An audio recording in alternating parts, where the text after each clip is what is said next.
محزقة في الجزائر كاملة. يلا تزدتوا في 1962 وليتوا حاسبين روحكم قوة ضريبة. روح شوفوا هذا اللي طلع منه تكلم جيمس. شفتوا ترامب وليتوا تقولوا نحن مع الدولتين. تبون رخيص، كذاب،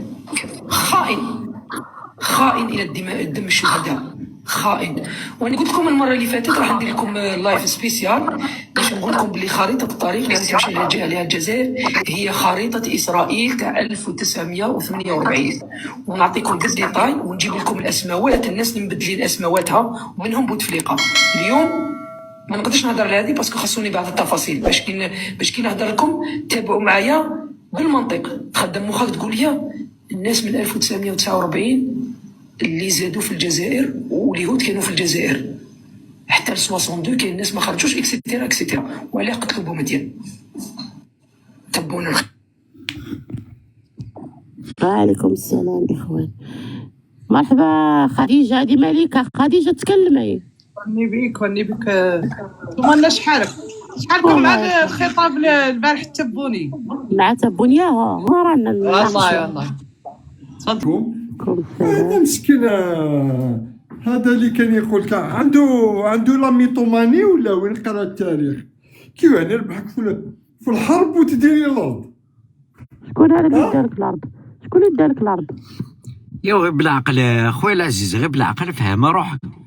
يعني نقول لك انا نربحك عطيته طرحه الجزائر وما واش تربح بالعقل راح تموت. خلينا نسمع اش قال. كيف المغاربه عطاوكم طريحه تاع العصا في الحرب وداو لكم الارض؟ هذه اللي ما فهمتهاش. عطاو طريحه الجزائر، المغاربه عطاو طريحه الجزائر ولكن صدموا باش يديو الارض وما داوش الارض. عطيناهم طريحه. اي ارض اللي داو لكم، اي ارض اللي ما داوش لكم.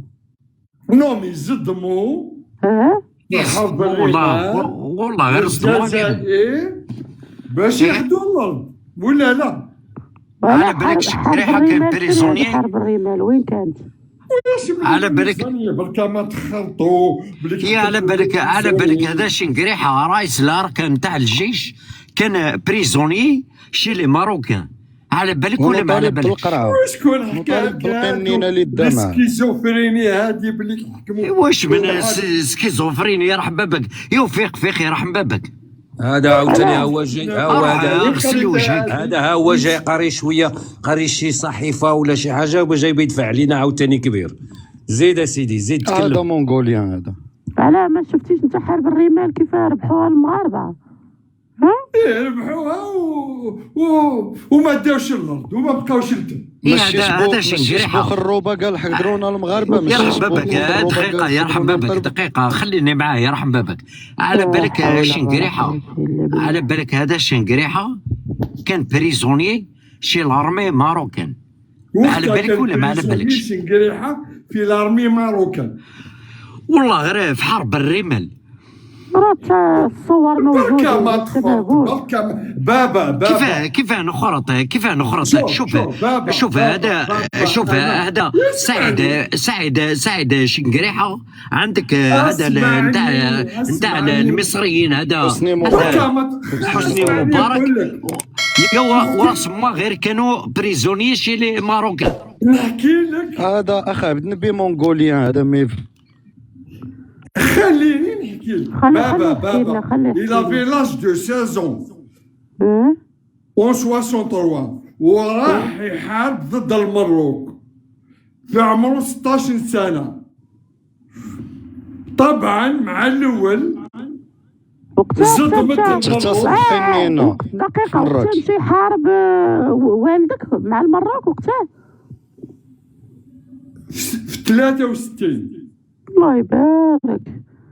في عمره 16 سنة كان في عمره.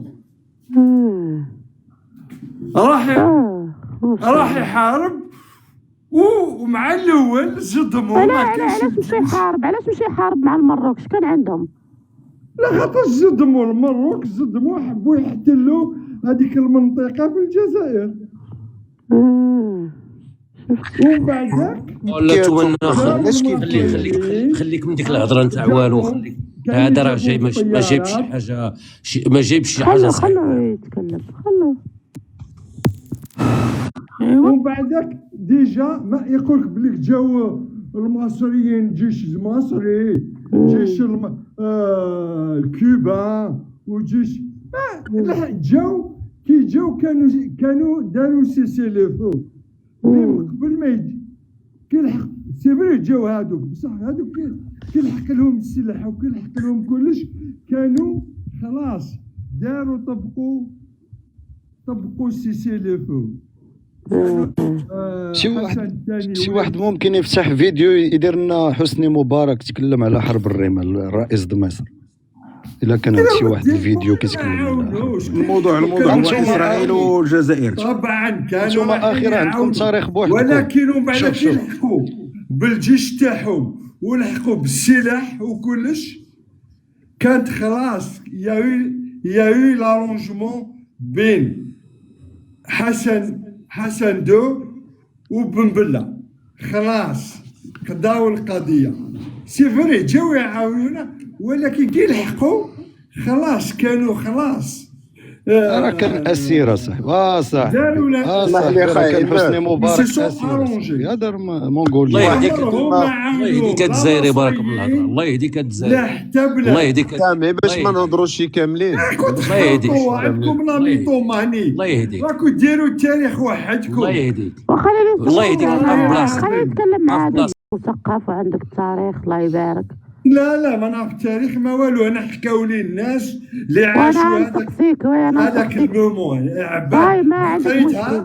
ما قريتها، ما سمعتها من الناس اللي كانوا في الحرب هذاك. ما عندك مشكل. بابا كان عمره 16 سنه. يا غير بالعقل خويا العزيز، تكلم مع الاخت، راه هضر معها بالعقل يرحم بابك. بالعقل خويا العزيز. بالعقل انا ثاني، انا حبيت نعرف المعلومات. قول لي الجزائر وقتها تحررت، جات الاستقلال 5 جويي 1962. الله يبارك. وقتها كملوا التجارب النوويه اللي كانت تعدل فيكم فرنسا، وقتها كملتها 68. اي والله. وكيف هذا التحرير؟ انتم عندكم تحررتوا مازال فرنسا تجرب فيكم النووي، كيف هذا التحرير؟ هذوك سي لي زاكور اللي داروهم ومن بعد عاود تجي المحتل يخورها 6 سنوات من بعد. وين الاستقلال هذا؟ وين الاستقلال؟ وتجي تكلم لي على حرب الرمال؟ انت كاع ما شفتي حرب الزكوكه اللي عندك، كاع التجارب النوويه خدمتها لك فرنسا. شوفوا خرابيكم وشوفوا ذكاكم وشوفوا فضايحكم وشوفوا تاريخكم، عاد تكلموا على دوله ثانيه جارتكم. كيف تحررتي في 62 وبقات التجارب النوويه فيكم حتى ل 67؟ يا دولة الخرطي، يا دولة النيك، يا دولة جرب في زك. ما كاش منها برك. والله شوف خويا العزيز، والله غير كارثة. والله لا كارثة يا خوتي، كارثة. خويا انا اللي نعرف تاريخكم، خلوني معاهم. اخت شومانه هذه وين؟ اوروبا. واه تحياتي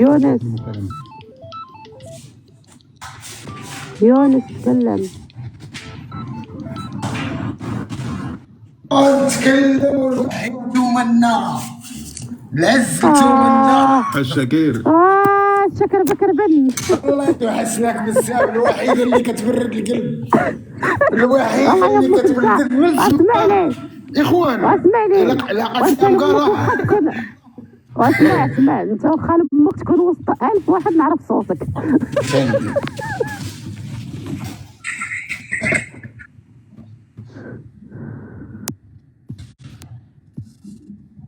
الاخوان شوفي والله ما نكذب عليك اختي، والله راك عزيزه لك لا يمينه، فهمتيني؟ الله ينور. شوف قاعدين مع المشاكل اللي طايح وكذا. قولي مالا الدكاتره شدتهم اخويا، وقولوا لي مالا الدكاتره شدتهم الدوله، شدتهم الدوده عندكم الدكاتره. سير الدكاتره الفقراء نط بهم الفقر هذا مرضونا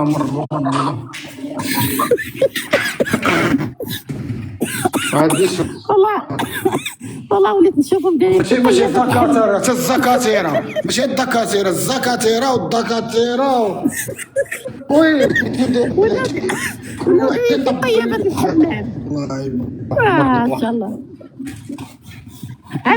اما الجيش اللي تابع كل دكتور ما شاء الله عليه تا هو الجيش.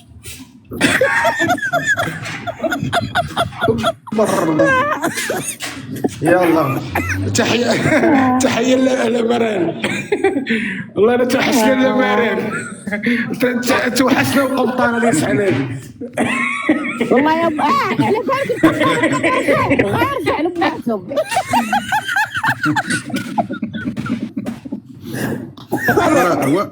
هو الاول اللي كان داير الرايه ديالهم القبطان. والله الا غادي نرجع هذيك بنات الكاسكيت نرجعوها.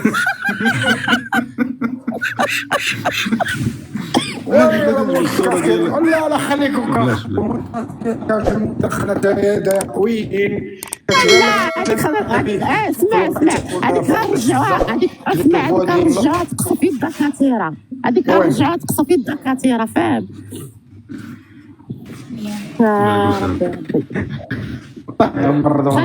يلا تحياتي لك اختي وانا غادي ننزل الخدام كندير الديكور قبل تطلق لكم غادي يخسر لي الديكور. صوفيا بالله هاي بك الشكر بكر بين تجارب ديال بعض الهرمونات وهما ممكن تبحثوا في هذا الامر الاخوه وهما بقاو تحولوها للشعوذه والسحر وهاد الامور هذه. يعني يا اخي هذا النظام الجزائري ما خلات حتى شي حاجه ما جربهاش في الجزائريين حتى من اللاعبين ما سلموش يعني ما سلموش من هذا النظام هذا. وممكن تبحثوا على هذه المعلومه اخت سمانه. انا بغيت نتمنى نقول هذا القبايلي عبد النبي غادي تبقى تسبهم غادي يصيفطوا لك العافيه غيحرقوكم يا المسخوط. انا باري منك هادوك راه ماشي شواكر راه الكر الشوا نتاع الكر يعني فرق تاع خويا حتى هاد كلمه شيكور او شواكر راه معناها شاف كور دوكور يا رتبه عسكريه شاف دوكور. شوف خويا العزيز اون 2001 القبائل حرقوها القبائل قتلوا الشاويه. هذا النظام الجزائري والله غير النظام فاسد اكزاكتومون. حبوا يقولوا زيرو قبائل حبوا ينحيوا القبائل لكن كما نقولوا القبائل راهم رجال مازال القبائل رجال. فيف لو ماك فيف فرحات مهني فيف سا ماجيستي محمد السيس. تحياتي لخوتي المغاربه وانتم يا والله غير الزكاره فيكم يا الشياطه نتاع النظام نتاع عمكم تبون. هاد الطحان ينفرس كوريكت ما يقولهاش. اخي نطلبوا لهم يبقى عندهم هذاك طبون يا ربي يبقى عندهم طبون والنظام عندهم يبقى يا رب تطلبوا يبقاو هبل حماق يبقاو حماق لا ما يديروا حاجه. عندهم مشكله مع المغرب يبقاو يفيقوا في الصباح يقولوا المغرب ينعسوا يقولوا المغرب. يبقى عندهم هذا يبقى عندهم يسون فو. اخي بالنسبه لهذا الامر التطبيع راه الجزائر مطبعه من شحال هادي يا اخي. راه تبون من قبل ما يولي رئيس قال له حنا مع حل الدولتين. فهمتي راه ماشي اول مره غيقولها راه قالها. لكن اسرائيل اصلا ما عطياش قيمه للتبون والنظام الجزائري. اسرائيل ما حباش تعطيهم قيمه اما هما راه يشيتوا لاسرائيل وما عطيهمش قيمه اسرائيل. شوف نقول لك حاجه خويا العزيز مازال تشوف الجزائر راح تتقسم. راح المغرب ياخذ لو تيريتوار نتاعو لحق الاستعمار من استعمر البلاد ماشي استعمار هو في الحق. يعني الاتراك باعوا البلاد لفرنسا. فرنسا دات دي تيريتوار يعني من المغرب من تونس من ليبيا، من تشاد، من مالي، مازال تشوف الجزائر كما راكم تشوفوها في الخريطة الحقيقية. القبائل راح تكون حرة، المغرب راح يدي الصحراء الشرقية، تونس راح تدي البلاد نتاعها، ليبيا راح تدي البلاد نتاعها، ومازال تشوف والله غير إسرائيل راح تربيهم. وهذا ترامب والله غير راح يربيهم التربية. هادو شواكر لافريك ما بقاوش شواكر لافريك، ما كاينش واحد فيهم يطلع يهضر. هادو راه تقاشر لافريك ماشي شواكر لافريك.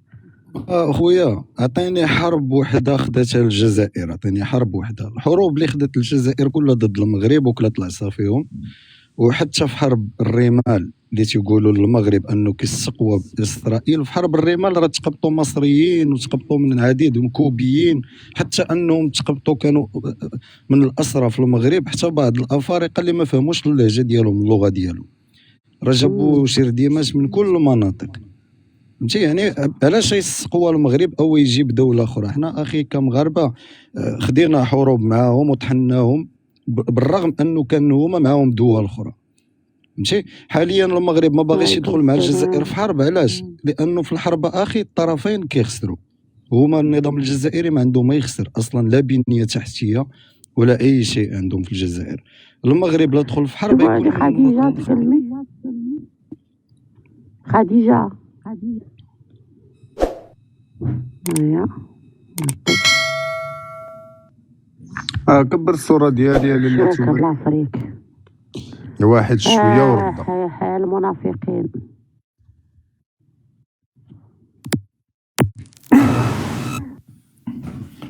كيف هذا؟ نجم نتكلم؟ تكلم. السلام عليكم.